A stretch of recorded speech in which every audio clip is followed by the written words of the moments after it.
आई पाणी नको, आई मला वाचव. संभाजीनगरचा आरमान आणि कुत्र्याच्या चावण्याने गेलेलं कोवळं आयुष्य.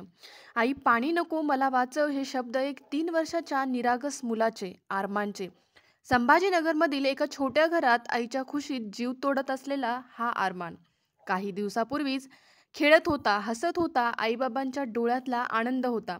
पण एका भटक्या कुत्र्याने केलेल्या चाव्याने त्याचं सगळं आयुष्य एका क्षणातच संपवलं. घटना संभाजीनगर शहरातली. अरमान नावाचा 3 वर्षाचा मुलगा घराच्या अंगणात खेळत होता.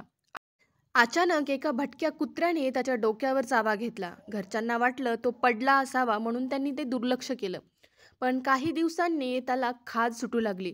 तो पाण्यापासून दूर राहू लागला आणि बोलताना आई मला पाणी नको असं म्हणू लागला. हे ऐकून आई घाबरली. घरच्यांनी त्याला रुग्णालयात नेलं, पण पहिल्या 2 ठिकाणी उपचार नाकारले गेले. शेवटी तो GMCH म्हणजेच गव्हर्नमेंट मेडिकल कॉलेज हॉस्पिटलमध्ये दाखल झाला. तेव्हा डॉक्टरांनी सांगितलं हा रेबीजचा गंभीर प्रकार आहे. काही तासातच अरमानने आईच्या कुशीत अखेरचा श्वास घेतला. डॉक्टरांच्या माहितीनुसार कुत्र्याच्या चाव्यानंतर त्वरित रेबीज लस द्यावी लागते, पण अरमानच्या बाबतीत हे झालंच नाही. विषाणू मेंदूपर्यंत पोहोचला.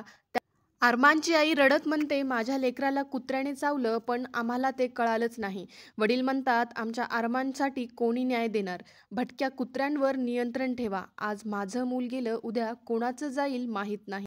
तज्ज्ञ सांगतात, कुत्रा, मांजर, माकड, कोल्हा इत्यादी कोणत्याही प्राण्यांचं चावल्यास लगेच जखम पाण्याने धुवा आणि तात्काळ सरकारी किंवा खाजगी रुग्णालयात जाऊन अँटी रॅबिज व्हॅक्सिन घ्या.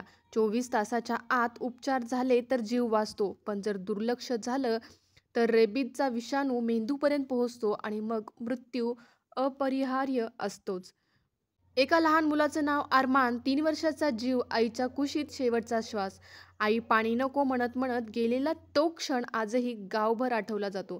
ही केवळ घटना नाही तर प्रत्येक पालकांसाठी एक इशारा आहे. भटक्या प्राण्यांकडे दुर्लक्ष करू नका आणि मुलांच्या छोट्या जखमेलाही गांभीर्याने घ्या. अरमान नाही, पण त्याचा आवाज अजूनही घुमतोय, आई मला वाचव. अशा घटनांपासून सावध राहा आणि इतरांनाही जागरूक करा. दररोजच्या चालू घडामोडीसाठी चॅनलला सबस्क्राईब करा.